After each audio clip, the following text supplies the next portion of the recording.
Hi అండి. నేను మీ Kashi Ganesh. Present వచ్చేసి వారణాసి స్టేషన్లో ఉన్నా. Secunderabad station to Varanasi station, అలాగే ఇక్కడికి కాశీకి వచ్చిన తర్వాత 2 రోజులలో కాశీ యాత్ర ఎలా కంప్లీట్ చేయాలని చెప్పేసి అని ఈ వీడియోలో నేను చెప్పబోతున్నానండి. ఇక్కడ వచ్చేసి కాశీ విశ్వనాథ్, అన్నపూర్ణ, విశాలాక్షి, అలాగే ఆ తర్వాత నెక్స్ట్ వచ్చేసి కాల్భైరవ్, గవ్వలమ్మ, శంకర్ ముచ్చన్, మానస్ మందిర్, తిదే మందిర్, బిర్లా మందిర్, వ్యాస్ కాశీ, రామ్ నగర్, సారనాథ్, ఇవన్నీ 2 రోజులలో కంప్లీట్ చేసే విధంగా ఈ వీడియో ఉంటుంది. రండి చూద్దాం. ఇప్పుడు వచ్చేసి మనమైతే వారణాసి స్టేషన్లో ఉన్నామండి. ఈ స్టేషన్ నుంచి మీరు బయటికి రాగానే చూడండి, ఆటోలు కనపడుతున్నాయి కదా, ఇలాగ ఆటోలు వెళ్తూ ఉంటాయి. అయితే కొద్దిగా ఇసుంటోకి వచ్చినట్లయితే మీకు ఆటోలు కనపడతాయి. అయితే అసలు ఆటో మీరు బయటికి రాగానే 250 రూపాయలు ఒక ఆటో ఎవరైనా సరే స్టేషన్ ఆటోలు ఛార్జ్ చేస్తారండి. కానీ నేను 50 రూపాయలకి ఇస్తాను, 100 రూపాయలకు వస్తాను, ఇంద్ర సినిమాల లెక్క చెప్తే నమ్మకండి. ఫస్ట్ స్కామ్ అనేది ఈ యొక్క రైల్వే స్టేషన్ నుంచి ఫస్ట్. ఇక్కడ మీరు రైల్వే స్టేషన్లో మీరు తప్పించుకున్నారంటే అన్ని చోట్ల మీరు తప్పించుకోవచ్చు అండి. ఎందుకనంటే ఫస్ట్ స్కామ్ జరిగేది ఇక్కడ అనమాట. వీళ్ళు ఏం చేస్తారనంటే, మేము పలానా కాడికి వెళ్ళాలి అండి అని చెప్పేసి అంటే, అది మొత్తం అది ముస్లిం ఏరియా అండి, అక్కడ మొత్తం అంతా గలీజ్ ఉంటుందండి, ఆ సందులన్నీ చిన్నగా ఉంటాయండి, ఇక చూడండి వెనకాల ఆటోలు ఉన్నాయి చూడండి, ఆ ఆటోలు పట్టుకొని రావాలి, మొత్తం అంతా గ్లమ్జీగా ఉంటుందండి, అట్లుంటుంది ఇట్లుంటుంది అని చెప్పేసి అని మిమ్మల్ని మిమ్మల్ని మోటివేట్ చేయడం కోసమే వాళ్ళ ఆటో వాళ్ళు చేస్తూ ఉంటారనమాట. నేను మీకు మంచిగా మధ్యాహ్నం భోజనము, నైట్ టిఫిన్ అంతా మేము పెట్టిస్తామండి, మీకు మంచిగా రూమ్స్, లగ్జరీ రూమ్స్ ఇప్పిస్తాము తక్కువ ధరలు అని చెప్పేసి అని మీ మైండ్ వాష్ మొత్తం అంతా తేడాగా చేస్తుంటారనమాట. వెనక ఆటోలు ఉన్నాయి చూడండి, ఆ ఆటో వాళ్ళే అనమాట.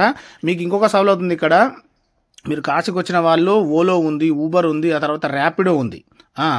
కాబట్టి మీకు నచ్చిన విధంగా ఓలో అయితేనేమో నాకు తెలిసి అయితే ఒక 60 రూపాయలలో అయిపోతుందండి. తర్వాత ర్యాపిడో వచ్చేసి 20 రూపాయలలో మీరు మన దగ్గరికి రావచ్చు, ఇబ్బంది లేకుండా రావచ్చు. కాబట్టి మీరు దయచేసి ఈ యొక్క ఫస్ట్ స్కామ్ అనేది మీరు ఇక్కడ తప్పించుకున్నట్టయితే కాశీలో ఏ స్కామ్ జరగకుండా నేను ఇప్పుడు 2 రోజులలో మీకు ఎలాగ మీ కాశీయాత్ర చేయాలనేది నేను ఈ వీడియో వివరంగా చూపిస్తాను. చూడండి. నెక్స్ట్ వచ్చేసి మనం కాశీ గణేష్ చారిటబుల్ ట్రస్ట్కి వెళ్దామండి.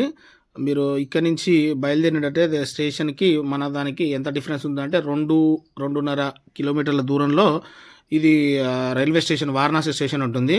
అయితే ఇక్కడ 3 స్టేషన్లు ఉన్నాయండి. ఒకటి వారణాసి స్టేషను, ఆ తర్వాత నెక్స్ట్ వచ్చేసి బెనారస్ స్టేషన్ ఉంది, ఇంకోటి వచ్చేసి డిడి ఉపాధ్యాయ. ఎందుకనంటే ఒక కన్ఫ్యూజ్ అవుతూ ఉంటారనమాట చాలామంది. కొన్ని ట్రైన్లు ఏం చేస్తారనంటే అటు సైడు తిప్పుతారనమాట, డీడీ ఉపాధ్యాయ తిప్పుతారనమాట. ఎందుకంటే ఈ స్టేషన్ కొంచెం వర్క్ అవుతుంది కాబట్టి మీరు డీడీ ఉపాధ్యాయ అయితే 25 కిలోమీటర్ల దూరంలో ఉంటుంది. దానికి వచ్చేసి ఎంత లేదన్నా కూడా ఒక 600 రూపాయలు ఒక ఆటోకి కాస్ట్ చేయడం జరుగుతుంది. రండి ఒకసారి మన దానికి వెళ్దాం. వచ్చేసామండి కాశీ గణేష్ చారిటబుల్ ట్రస్ట్కి. రండి. మీరు కాశీ గణేష్ చారిటబుల్ ట్రస్ట్కి మీరు వచ్చిన తర్వాత రూమ్స్ ప్రజెంట్ అయితే నేనైతే గ్రౌండ్ ఫస్టే ఇస్తున్నానండి. ఎందుకనంటే లిఫ్ట్ కొంచెం ఖరాబ్ అయింది, అందుకోసమని గ్రౌండ్ ఫ్లోర్లో 5 రూమ్స్, ఫస్ట్ ఫ్లోర్లో 5 రూమ్స్ ఉన్నాయి. ఓన్లీ 2 రూమ్లు మాత్రమే ఇస్తున్నాను. దానాపూర్ ఎక్స్ప్రెస్కి ఎవరు వచ్చినా కూడా మధ్యాహ్నం పూట భోజనం రెడీ చేసి పెడతామండి. ఇక చూడండి, ఇక్కడ టైమింగ్స్ ఉన్నాయి చూసారా. మేము భోజనం రెడీ చేసి మేము ఇక్కడ పెట్టేస్తాం అనమాట. మీరు ఆరామ్సే మీ సొంతం ఇంట్లో ఎలాగైతే పెట్టుకొని తింటారో అలాగ పెట్టుకొని తినేసేయండి. ఆ టైం తప్పు నడుస్తుంది అటు సైడ్ చూడకరి. నెక్స్ట్ వచ్చేసి మీరు భోజనం చేసిన తర్వాత ఇక్కడ నుంచి కరెక్ట్గా 4 గంటలకు మనము గంగాకి వెళ్ళాలండి. గంగాకి వెళ్దాం, రండి వెళ్దాం. చాలామంది అడుగుతుంటారు, ఏంటి గణేష్ గారు ఇంత సందులు చిన్నగా ఉన్నాయి అని అంటారు. అయితే ఈ సందులకు చాలా చరిత్ర ఉందండి. వాస్తవం చెప్పాలని అంటే పూర్వకాలంలో రాజులు అనే వాళ్ళు ఏం చేశారనంటే ఇలా దగ్గరగా కట్టడం వల్ల దానివల్ల ఎవరైనా సరే యుద్ధానికి వచ్చినా కూడా మూకుముడిగా అంటే యుద్ధం చేయకుండా ఎవరైనా వచ్చినా కూడా ఈ సందులో అంటే 4-2 పడతారు అనమాట. ఆ పక్కన చూసినట్టయితే ఆ కిటికీలంగా బల్యాలు పెట్టి కుచ్చి చంపేసేవాళ్ళు అనమాట. అందుకోసం అని చెప్పేసి ఇది ఒక ప్లాన్ ప్రకారం పద్మవ్యూహంలో తయారు చేశారు. వచ్చేసామండి. మనం వచ్చేసి కేదార్ ఘాట్కి వచ్చేసామండి. చూడండి వ్యూ, ఇది చాలా బాగుంటుంది. మన తెలుగు వాళ్ళ ఘాట్ అనమాట ఇది, కేదార్ ఘాటు. మీరు కేదార్ ఘాట్ రాగానే అయితే మీకు ఒకవేళ నడవలేని వాళ్ళు ఎవరైనా ఉన్నట్లయితే మీకు వీల్ చైర్ సౌకర్యం కూడా ఉంటుందండి. మనం ముందుగానే మనం బుక్ చేసుకోవాలి. వీల్ చైర్ బుక్ చేసుకున్నట్టయితే వీల్ చైర్ మనకి ఒక రోజా 2 రోజులు అనేది మనం బుక్ చేసుకుంటే అది వాళ్ళు మనమ్మటే తిరుగుతారనమాట. అయితే మన ఇలా ఈరోజు ప్రోగ్రామ్ ఏంటంటే మనం భోజనం చేసిన తర్వాత ఈ ఘాటుకు వచ్చిన తర్వాత ఒకసారి చూడండి, అటు 80 ఘాట్ ఉంటుంది, ఇక ఇటు సైడ్ వచ్చేసి మణికర్ణిక ఘాట్, అంటే లాస్ట్ ఇక పంచగంగ ఘాట్ మటుకు అనమాట. ఇంకా లాస్ట్కి పోవాలి కానీ మొత్తం వచ్చేసి 84 ఘాట్లు ఉంటాయి. వాస్తవంగా ఏంటంటే మన వాళ్ళు కొంతమంది 64 ఘాట్లు మాత్రమే తిప్పి చూపి తీసుకొస్తారనమాట.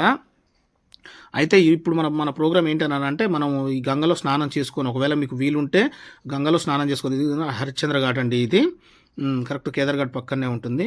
మీకు వీలైతేనేమో ఈవినింగ్ ఒకసారి స్నానం చేసుకోవాలనుకుంటే ఇక్కడే గంగలో కేదార్ఘాట్లో స్నానం చేసుకొని, ఇగో ఇక్కడ బోట్లు ఆగే చూసారు కదా, ఈ బోట్లు వచ్చేసి మన క్రూజులు అనమాట, పెద్ద పెద్ద బజడాలు అనమాట ఇవి.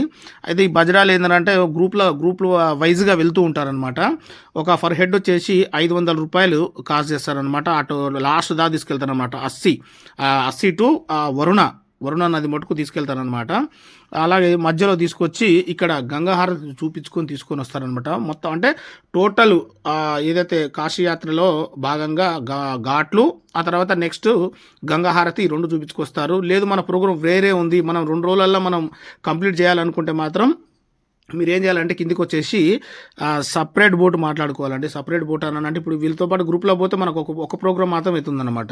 లేదు అనుకుంటే మాత్రం, అట్లా కాదనుకుంటే మాత్రం మీరు సపరేట్ బోటు, అంటే సపోజ్ ఒక 10 మందో 15 మందో 20 మందో 25 మందో ఉంటే మీరు సపరేట్ బోట్ మాట్లాడుకోండి. ఎందుకంటే మన ప్రోగ్రామ్ డిస్టర్బ్ కాకుండా ఉంటుంది. నాకు తెలిసి అయితే 800 దాకా కాస్ట్ చేస్తారు సపరేట్ అంటే. ఎందుకంటే మనకి బోటు మొత్తం మనకే ఇవ్వాలి కాబట్టి.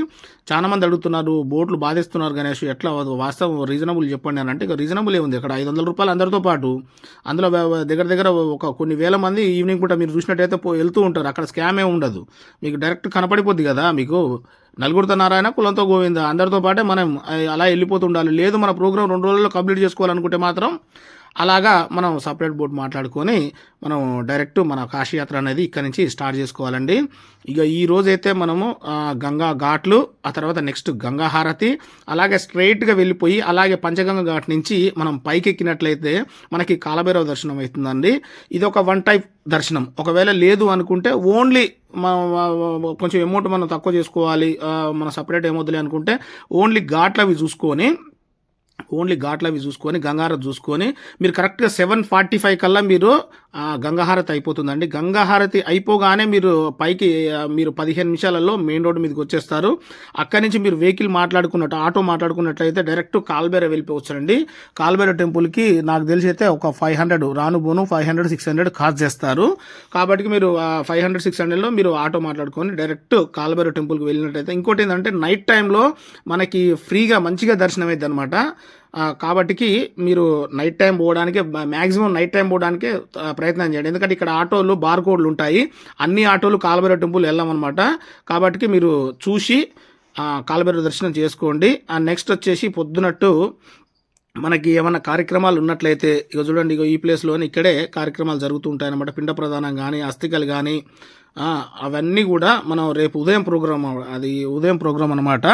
నేను చూపిస్తాను, ఒకసారి చూడండి. ఇక్కడికి వచ్చినట్లయితే అదిగో వచ్చేసాము. ఉదయం 7 గంటలు అవుతుందన్నమాట. 7 గంటలకి ఇక్కడ నారాయణ గారు ఉంటారు. ఇక్కడ కార్యక్రమాలు కేదార్ ఘాట్కి ఎదురుగా ఉంటారనమాట. ఇక్కడ కార్యక్రమాలు అవి చేసుకొని మనం కరెక్ట్గా ఎన్ని గంటలకు మళ్ళీ తిరిగి 8:49 కల్లా ఇక్కడ అయిపోతుంది అనమాట. మనం 9కి మనం ఈ కార్యక్రమాలను చేసుకొని మనం బయటపడ్డామంటే కరెక్ట్గా 10 o'clock కల్లా మనము టెంపుల్ కాశీ విశ్వనాథ్, అన్నపూర్ణ, విశాలాక్షి 3 దర్శనాలు చేసేసుకుంటామండి. ఆ 3 దర్శనాలు చేసుకున్న తర్వాత నెక్స్ట్ మనం ఎలా ఏం చేయాలని అంటే 10 అవుతుంది కదా, 10 అని అంటే 11, 12 కల్లా ఇది అయిపోతుంది అనమాట. తర్వాత మనం ఏం చేయాలంటే కొంచెం భోజనం చేసేసుకొని వ్యాసకాశికి వెళ్ళిపోవాలండి. వ్యాసకాశికి వెళ్ళిపోయినట్లయితే మనకి వ్యాసమహర్షి దర్శనం ఉంటుంది. మీరు లోపలికి వెళ్ళగానే 80 రూపాయలు టికెట్ తీసుకుంటారు. ఆ 80 రూపాయల టికెట్ తీసుకొని మీరు లోపలికి వెళ్ళినట్లయితే ఆ కత్తులు అవన్నీ రాజులవి సంబంధించినవి చూసిన తర్వాత నెక్స్ట్ మీరు కింది చూసినట్టయితే దారి కనపడుతుంది, వ్యాసకాశికి దారి అని చెప్పేసి అని. ఆ వ్యాసకాశికి లోపలికి వెళ్ళి మీకు రైట్ సైడ్లో 3 టెంపుల్ ఉంటాయన్నమాట, 3 శివలింగాలు. ఆ 3 శివలింగాలు చూసుకొని మీరు మళ్ళీ రిటర్న్ వచ్చేసి మీరు ఆరామ్సే మన దగ్గరకు వచ్చేసి భోజనం చేసుకొని ప్రశాంతంగా కడుపు నిండా అన్నం తిని కరెక్ట్గా 2:00కల్లా మీరు మన దగ్గరకు వచ్చి ఇలా భోజనం చేసుకొని మీరు 2:30 కల్లా లేకపోతే 3కి ఇక్కడ నుంచి మీరు ఎగ్జాక్ట్గా బయలుదేరినా కూడా మీరు ఎటువంటి ఇబ్బంది లేకుండా ఆరామ్సే మీరు చేరిపోతారనమాట. నా వీడియో మీకు నచ్చినట్లయితే కాశీ గణేష్ 46 యూట్యూబ్ ఛానల్ని లైక్ చేయండి, షేర్ చేయండి, ముందుగా సబ్స్క్రైబ్ చేయండి. హర హర్ మహాదేవ్, శంభో శంకర, ఓం నమ శివాయ. 2 రోజులలోనే మనం ఈ కాశీయాత్ర అనేది కంప్లీట్ చేసి చూపిస్తాము. మన తెలుగు గైడ్స్ ఉంటారు, ఆ గైడ్స్తోని మీకు ఇది చేపించడం జరుగుతుంది అనమాట. Thank you very much. హర హర్ మహాదేవ్, శంభో శంకర, ఓం నమ శివాయ.